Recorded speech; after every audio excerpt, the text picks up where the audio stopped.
শেখ হাসিনা বা আওয়ামী লীগ কোনোদিন পালায় না। শেখ হাসিনার জন্য সময়টা ভীষণ বৈরী। স্বৈরাচার তকমা নিয়ে ৫ আগস্ট গণ অভ্যুত্থানের মুখে দেশ ছেড়ে পালিয়ে যাবার পর এমনিতেই মাথার উপর ঝুলছে গণহত্যা, গুম-খুন ও মানবতা বিরোধী অপরাধের অভিযোগ। তার উপর এলো অস্ট্রেলিয়ার শীর্ষ বিশ্ববিদ্যালয় থেকে পাওয়া সম্মানসূচক আইন ডিগ্রি বাতিলের খবর। দিনরাত অক্লান্ত পরিশ্রম করেছি।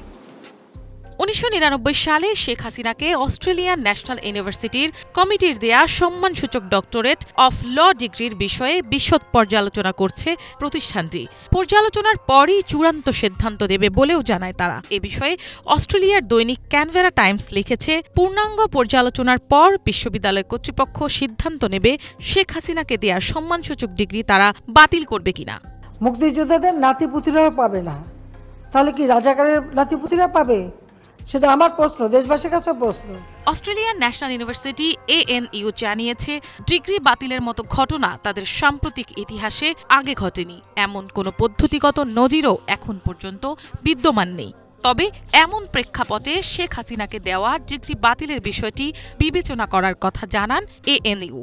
স্নেহ মমতা থেকে বঞ্চিত করে আমি ফিরে এসেছি বাংলাদেশের মানুষের কাছে। শেখ হাসিনার ডিগ্রি বাতিলের সংবাদ এমন একটা সময় এলো যখন বাংলাদেশের দুর্নীতি দমন কমিশন রাজনৈতিক ক্ষমতার অপব্যবহারের অভিযোগে হাসিনার বিরুদ্ধে গ্রেপ্তারি পরোয়ানা জারি করেছে।